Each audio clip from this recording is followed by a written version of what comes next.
Olá, pessoal. Tá, estamos aqui de volta aqui com a nossa sequência da Live Semente, tá? Estamos agora no nosso oitavo vídeo, tá? Agora é interessante que começa a apresentação dos cases, dos três cases que foram prometidos na sequência de vídeos anteriores, tá? Então aqui eu já queria dar uma recomendação. Primeiro, falar que vocês são extremamente bem-vindos, que é muito interessante vocês estarem acompanhando esse processo. E para quem está, por alguma razão qualquer, assistindo esse vídeo pela primeira vez, tá? Por que a gente está falando que a gente está no oitavo vídeo? Porque tem outros vídeos que já explicaram a metodologia, que chamaram a atenção de vários pontos que vão ser exemplificados agora. Tá? Então, a gente recomenda que quem não assistiu, assista esses vídeos. Tá? Esse case que está sendo trazido aqui agora é um case que vai falar sobre uma planta de gás saturado de uma refinaria, tá, que se localiza em Londres, tá, em que foi aplicado uma metodologia, ou seja, o paper, tá, é de 2001, então ele é anterior às normas que usam aqui no Brasil, tanto para a RBI quanto para a CCD, mas o artigo descreve uma metodologia que é muito próxima do que essas normas apresentam como uma metodologia atual. Tá? E o que acontece? O artigo, então, mostra coisas interessantes que a gente vai poder citar, por exemplo. Tá? A gente não vai falar do artigo todo. Na descrição desse vídeo vai estar o link para quem quiser ler o artigo todo e ver no detalhe as coisas que a gente está falando. O interessante é que o artigo traz exemplos da metodologia sendo aplicada e traz uma falha, certo? E o importante é isso. Então, se a gente pensar, a grande motivação do artigo não é a aplicação da metodologia de dispersão, CCD, dispersão baseada em risco, não. É falar da falha e falar de cuidados que tem que se ter para que a falha possa ser evitada. Tá? Eu vou passar a palavra aqui para... A equipe continua a mesma, tá? Então eu vou passar a palavra agora para o Etienne, para que ele possa falar o artigo e começar a exemplificar usando esse case para tudo que a gente falou até agora sobre RBI, CCD e coisas mais. Etienne, com você. Obrigado, Paulo. Então, pessoal, nós vamos falar aqui uma aplicação do CCD usando como premissa um artigo que nós encontramos sobre um acidente que ocorreu numa refinaria, na refinaria 1 lá na Inglaterra. O acidente foi em 2001. Aí temos esse artigo que foi publicado e um report da HSE. Então, as referências que nós vamos usar aqui de informação vieram desses dois documentos. E o link deles vai estar na descrição do vídeo, tá certo? Então, antes de começarmos a falar sobre a metodologia do CCD dentro dessa planta, nós vamos falar um pouco sobre o processo dela. A unidade de gás saturado que nós vamos pegar vai envolver essa torre que faz a separação de alguns hidrocarbonetos, que recebe duas correntes de hidrocarbonetos que são lavados com uma injeção de água aqui, num misturador estático, que vão para um vaso que vai ter o acúmulo desses produtos, uma remoção de água ácida com contaminantes, que é o objetivo da lavagem. E aí depois essa corrente é enviada para a torre, pré-aquecendo nesses trocadores A e B, e na torre ocorre a separação. A corrente líquida vem por baixo, uma corrente gasosa que foi aquecida por esse refervedor, gerada a corrente gasosa, sai por cima e vai para os condensadores de topo da torre, sendo acumulados no outro vaso, que faz a separação dos hidrocarbonetos. O que não foi condensado vai para a área de gás combustível da planta, e os outros hidrocarbonetos vai para a próxima unidade. Ainda tem uma retirada aqui de água ácida com alguns contaminantes. Certo? Então, essa unidade, inicialmente, só tinha esse ponto de injeção de água para fazer a lavagem do sistema e remoção de contaminantes. Aí, na década de 80, mais ou menos, teve uma alteração por conta de problemas operacionais nos condensadores de topo, que está tendo depósito de sal. E aí, esse problema operacional, para ser resolvido, eles colocaram uma injeção de água na linha de topo, aproveitando um vente que já existia na linha. Só que essa gestão de mudança não foi muito bem registrada. E a gente vai ver que isso trouxe problemas futuros, né? Então, esse ponto de injeção foi nessa região aqui, logo antes de duas curvas em ângulo reto, certo? Então, o objetivo da injeção da água é dissolver os sais. Ela começou sendo operada de forma contínua, depois foi alterada para intermitente e depois foi alterada novamente para contínua. Isso tudo registrado no artigo como se fosse relatos. Não foi registrado com quando isso começou, quando isso terminou e se teve comunicação entre os setores, certo? Inclusive, essa linha de topo, quando ocorreu o acidente, que eu vou mostrar o que aconteceu, tinha 20 anos sem ser inspecionada, porque a inspeção, a informação que tinha é que não estava sendo injetada. A informação que tinha lá para eles é que a ponto de injeção estava bloqueado. Então, eles não tinham essa referência. Então, houve uma falha de comunicação entre diferentes setores. Então, em 2001, aconteceu um acidente, uma explosão, que abriu a curva logo após a ponto de injeção de água. Ela estourou, provocando várias explosões na planta. Só que o acidente ocorreu num feriado de Páscoa, então tinha poucas pessoas na planta e não tiveram fatalidades. Só alguns feridos, não teve nada muito grave. Só foi mesmo custo por conta dos equipamentos danificados pela explosão, né?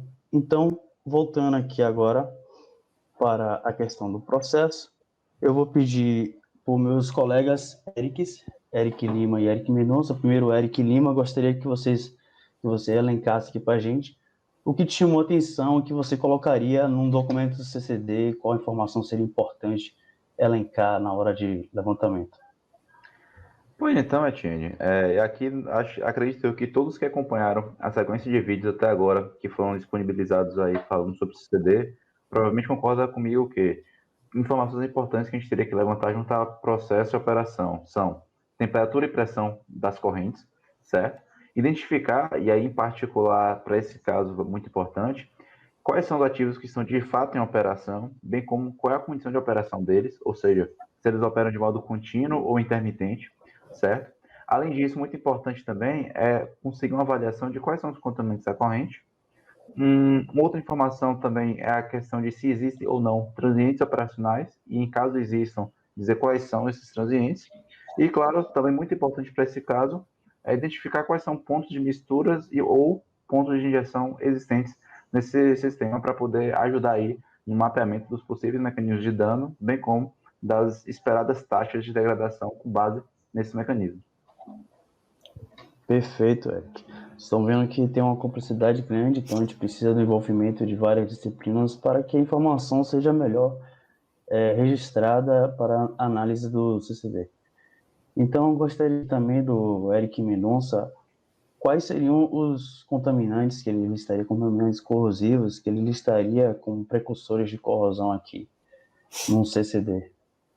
Bom, Etienne, analisando este próprio PFD que você trouxe para a gente, se nós observarmos as saídas de fundo do vaso pulmão e do vaso após o trocador, os D457 e 487, a gente consegue visualizar quais são os contaminantes presentes na corrente. No caso, a gente possui na corrente alguns ppm de amônia, de H2S, de cloretos, e também é realizada uma análise do pH desse sistema.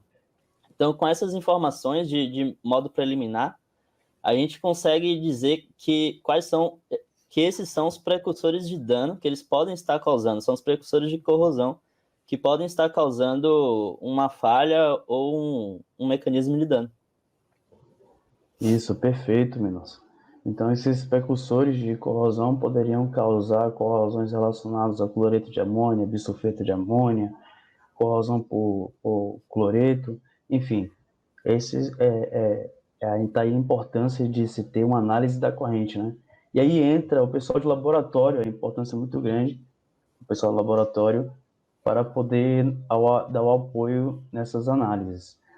Então, aqui eu também gostaria de ter um comentário do Paulo Moura sobre a importância do CCD nessa construção das trocas de informações aí, o que ele vê como vantagem nesse processo.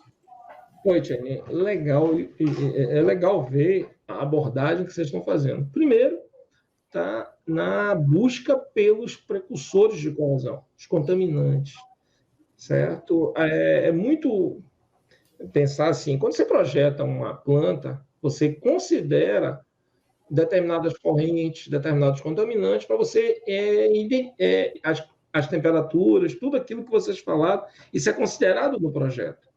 Então, a planta, para você especificar os materiais, você vai, no projeto, ter uma ideia do que vai acontecer na planta, e esses valores fazem parte do projeto, né, da planta. Então, está lá. Quantidade de H2S, quantidade de amônia, quantidade de água, isso está tudo lá. E, normalmente, isso é usado no balanço de massa, até para você identificar as correntes, essa coisa toda. Então, a primeira coisa importante. Então, essa é uma fonte de informação.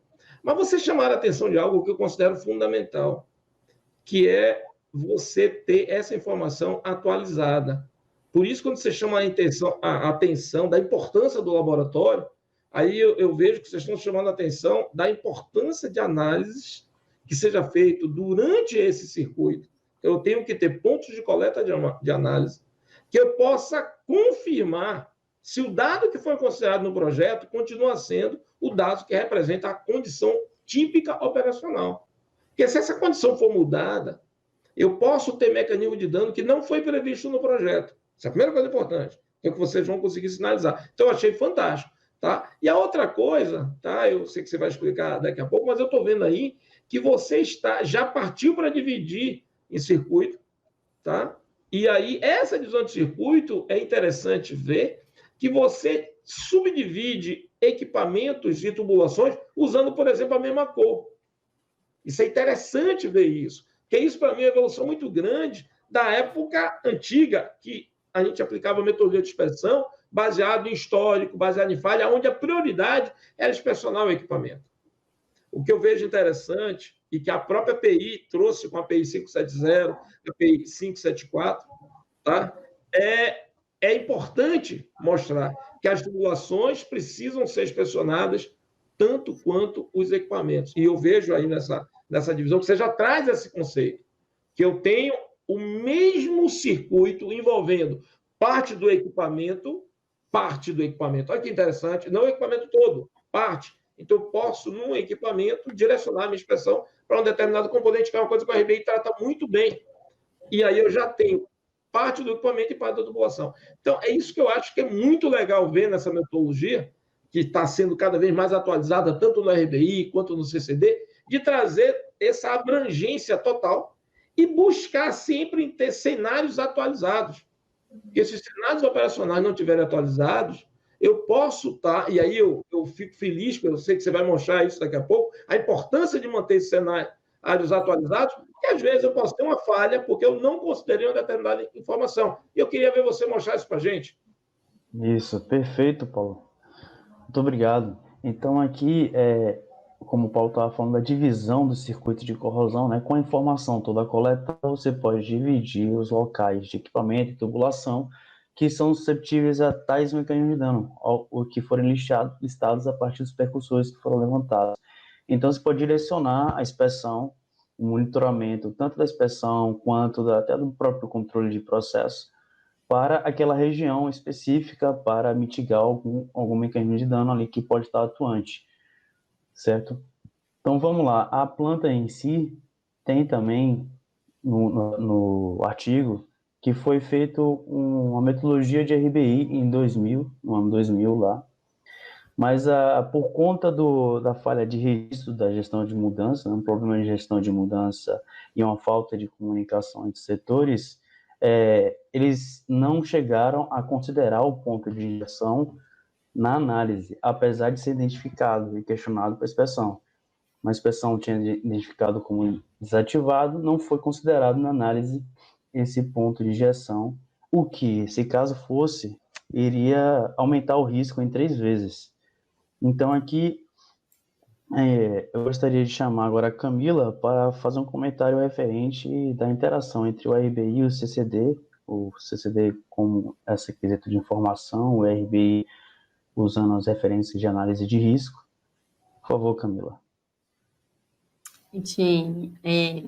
Esse artigo, ele mostra muito bem, assim, ele chama a atenção de coisas que são essenciais, né, essa questão do circuito, dos contaminantes, né, Mas se a gente olhar nessa parte específica, né, do RBI, para a falha, né, como você já disse, o ponto de injeção, ele não foi considerado operante, né, na verdade a informação falou que ele estava isolado, né, e tal. E na verdade, né, não só pelo RBI, né, mas por qualquer análise, e no RBI ele tem esse fator multiplicador de 3, né, para o fator de dano, então esse risco teria sido maior, né? Então, o que a gente pode concluir, assim, né, desses dados que a gente está aqui conversando? É que eu acho que a ferramenta, né, seja ela técnica de cálculo, como se for um RBI quantitativo, ou se for algo mais de organização e gestão de dados como o CCD, não garante o sucesso, ou não garante a ausência de uma falha ou de um problema, né? A gente sempre vai precisar que a informação esteja disponível e confiável, né? E também de competência para tratar essa informação. E para ter isso, né, a gente também precisa conhecer mais nos detalhes a própria metodologia, né, que é o caso do CCD e o próprio RBI, para isso ficar alinhado e evitar esse tipo de problema, né? Então, eu acho que esse artigo que o Etienne trouxe aí para a gente foi o primeiro, né? O primeiro estudo de caso que a gente teve aqui nessa terceira etapa aí de vídeos, né? Mas, e eu acho que ele começou de uma forma muito boa, né? Pegando um acidente real e vendo ali onde que o CCD entra, onde que o RBI entra. E agora a gente queria convidar vocês, né, para continuar aí com a gente nos próximos vídeos, que a gente ainda tem mais 2 estudos de caso. Então, espero que vocês tenham gostado.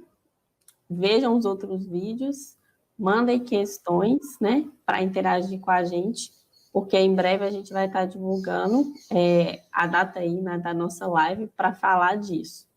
Então, conto com vocês.